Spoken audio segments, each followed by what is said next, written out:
Marquez, owner of NVS Audio in Roselle, New Jersey. We have Kirk live from Indiana in. He wants us to build him a competition level setup. It came in as a featherweight. I was really surprised when I took the bike apart because the bike was loud. The bike sounded good, and I was surprised to find out he had almost no power in the bike. He had a 1200.4 in the fairing, and he had a Picasso Series Nano running some DB Drive Euphoria 10s. This amp's like 600 watts. It claims to be 1,000. It's like 600 watts. So the 10s are getting like 250, 300 watts a piece. But the Sound Digital 1200 was doing its thing because it was running the PRV 6.5s uppers and lowers. The bike came in, it was really loud. Didn't have a good amount of bass because Euphoria could take triple the power that he was running to him. But that's neither here nor there because we're stripping it out and starting all over. The entire bike will be Euphoria Xpert. This is the first bike in the shop that's going to get the new 10-inch Carbon XLs. The badass $1,000 mid-bass drivers that Euphoria just came out with are going in this bike first. We have 10 sets on order. Couple of wiring mistakes here. I haven't really looked into it, but I know for a fact this is wrong because when you bridge the amplifier, it's just the two bottom connectors.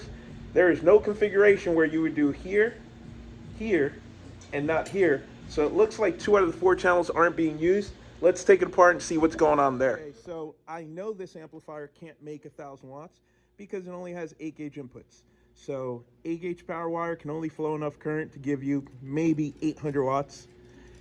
And the Sound Digital 1200.4 requires 4 gauge input. So they're running 8 gauge wire to a 1200 watt amp. So this amp does not stand the chance of doing full power. And I'm sure that when we go over here,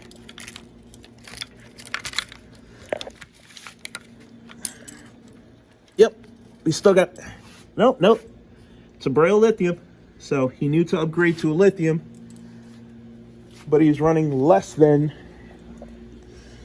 1600 watts RMS between the 2 amplifiers just because of the way it was wired.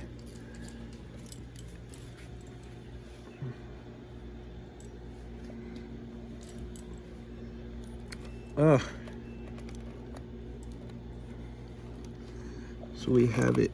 Oh, it gets worse. So we started with 8 gauge wire.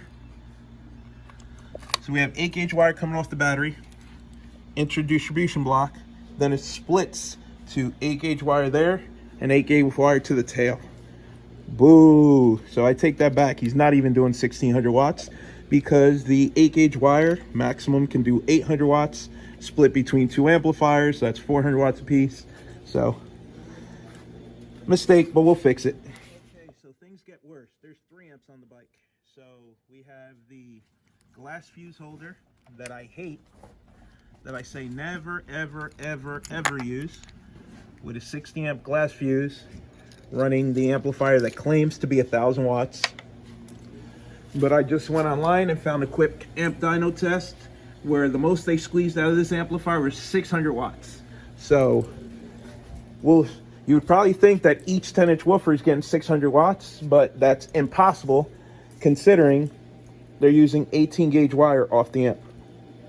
So even if the amp does produce 600 watts, you're not flowing 300 watts of current through this wire to the 10-inch woofers through this quick disconnect.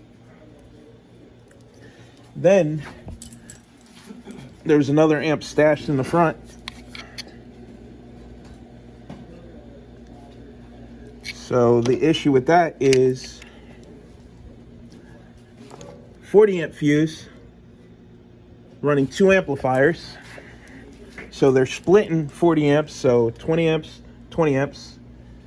No ability to produce power at all whatsoever. Now let's check out the way this amplifier is wired. So if we look at the map, we have 2 speakers ran together on channel 1,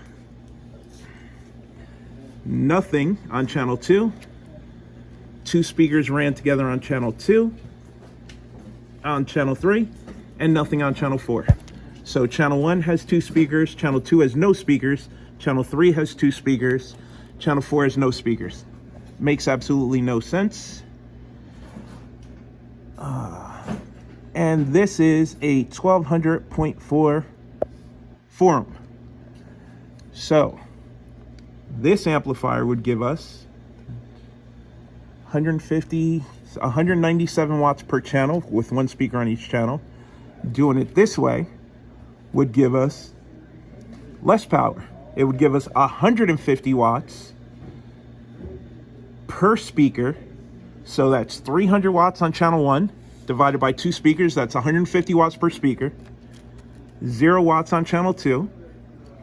300 watts on channel 3, giving us 150 watts per speaker. And 0 watts on channel 4. So if they had hooked it up 1, 2, 3, 4, they would have gotten 800 watts, 200 per speaker. Hooking it up this way, they got 150 watts per speaker. That does not make sense at all whatsoever. What's the name of the shop? A sea of butt connectors. So butt connector, and then we have the butt connector to the butt connector.